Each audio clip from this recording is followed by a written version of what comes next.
Knicks family, what's poppin'? It's your boy Simeon Russell from Nothing But Knicks. And I'm sad, y'all, because I'm sad to see Thanksgiving go. Thanksgiving is my favorite holiday of the year. I love to spend time with family and friends, eat a nice Thanksgiving meal, have leftovers every day for weeks. Well, maybe not weeks, for a week. But it's got to go. And now we're on to Christmas. We've actually been on to Christmas since before Thanksgiving even started, but we won't get into all of that. Let's get into the New York Knicks. It's about the time of the year where we begin to evaluate the team. We're at that 20-game mark. Tonight will be game number 20. We're a quarter of the way through the season. So now is the time to start looking at, we've been looking at their development, but time to start looking at some actual evaluation. So my next show, I'm going to break the team down a little bit and give them some grades. That's something definitely to look forward to because it's going to be fun. But today, I want to talk about the importance of that Atlanta Hawks game. The Houston game was important, but the Hawks game was more important. I want to talk about our ability to guard the three-point line. And I want to talk about the Portland game.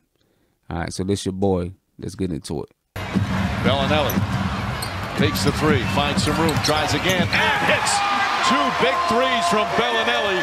And this is the largest lead of the night for Atlanta. Hardaway too lackadaisical on the defense. Going for the head fake. Jarrett Jack gets inside, kicks it out to Lee. McDermott, right corner three.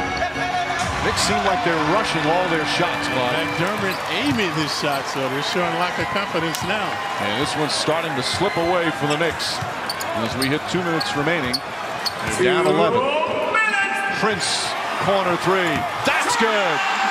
3 straight threes by the Hawks, and the lead is ballooned to 14. The Knicks blew it versus the Hawks. This was our chance to really get some separation in our record. We were 10-7 going into Atlanta, a team that we should have beaten. We could have left out of there 11-7 going into that Houston game. Most people would have predicted that Houston would beat the Knicks, which they did. The Knicks would have left out of there 11-8. That was the importance of that Atlanta game, to keep that separation and give yourself some breathing room. Coming into some tough games, Houston and Portland. Portland is playing well. You needed that breathing room. You got to beat the teams you're supposed to beat. So that leads me to this question. Are there actually teams that we're supposed to beat? Are we that caliber of a team where we're supposed to beat a certain caliber of team? I'm going to just leave that out there. Let me know what you think. Another reason that Atlanta game was so important is it showed us our lack of depth at that center position. You know, we thought we had a glut coming into the season. But with Cantor out, Kylo Quinn couldn't step up and fill his shoes. Billy, he doesn't even look like he belongs in the league right now. And we don't know what Joakim Noah is going to give us. We were hurting to grab offensive boards, and it showed throughout the game. And it showed us how much we need Cantor on the floor. We need Cantor's production. His production makes us go. His toughness down low, his big body taking up space, it makes us go. And without him, we're a pretty soft team. Kylo Quinn, he's giving us diminishing returns. He makes a lot of boneheaded mistakes. He started off the season really strong, and now is starting to dip. So I'm interested to see what Joakim Noah can actually give us. Because I don't think that Kylo Quinn can, I don't think he's going to, he might have a game or two, but I think he's leveling off into the player that he is.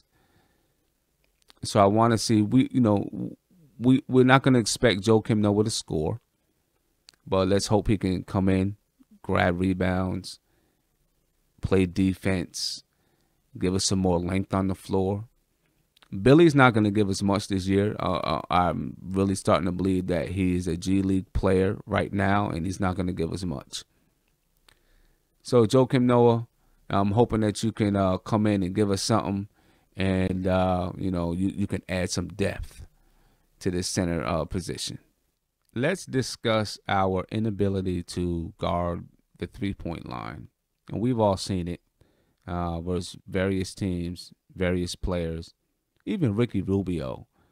You know, he came into the Garden, had missed his last 19 three-point attempts, and he hits one against us. Why? Because he was left wide open, not a defender in sight. I want you to take a look at this clip from the Hawks game. There are several things that I'm going to point out that I believe are the core of our problems guarding the three-point line. So check this out. A lot of our defensive trouble comes against the screen and roll. So I'm going to freeze it here. Throughout the season, we've seen teams getting alley-oops off the screen and roll, and they also get three-point attempts off the screen and roll. If you look at right here, there's a double screen coming for Schroeder. All right. You see Hardaway is following Bellinelli to the corner. Doug McDermott is sagging off of this guy, Prince, that's over here in the corner. And KP is already in position to hedge in the event Schroeder comes around the screen, and Courtney Lee is in position to hedge.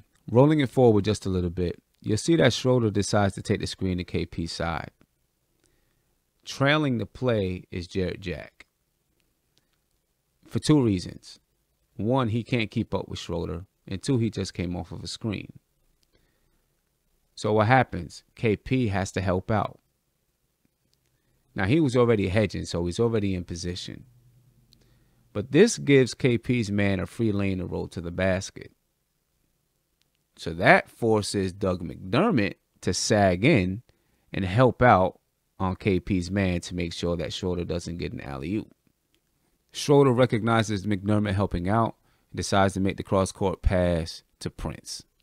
Wide open three. Doug McDermott can't close fast enough. The key to defending that play is for the point guard to be able to fight over the screen and recover on his man without KP having to help out as much. This way, KP can recover and Doug McDermott can get back over near Prince. This is the reason that Frank is so valuable because, one, he's a screen dodger. If you watch him during games, you watch him tonight, he's going over and under screens. He dodges screens very well. And his arms are long enough so that he can recover. Also, when there's not a screen and roll, we've just got to stop guards from penetrating into the lane. When guards penetrate, people collapse, the ball gets kicked. I'm going to go deeper into how to defend the three-point line and some of the problems that we have when I do the quarter grades. This was just a little glimpse, and I wanted you to look at it because we really do have some trouble guarding that screen and roll, and it starts with the point guard spot. I'm going to let you guys get out of here so you can get ready for the game. But a couple of things about the game. Porzingis is playing. Cantor is out. Joakim Noah is active, which is a good thing because the Blazers are a good rebounding team, about 47 rebounds a game. They shoot like 44% from the field, 38% from three. But we just looked at that video where the Knicks have trouble guarding the pick and roll leading to open three-point shots. We got a player like Damian Lillard we got to deal with who's a master at coming off the screen and roll, and we know Jarrett Jack can't keep up with him. We could be looking at another night where a team gets hot from three. Especially, we got two guards to deal with in Lillard and McCullough. So it's something to watch. Something else to watch is to see how many minutes Joakim Noah gets. He'll definitely, him or Billy will be backing up Carlo Quinn, I'm assuming. And then we'll see who gets the minutes behind Carlo Quinn. I would like to see Joakim Noah get a few minutes to see if he can provide something to us defensively and some rebounding. But, he hasn't been there. He hasn't been playing. So, it'll take time to work him in. And then, of course, let's see how we respond. Again, let's see how we respond.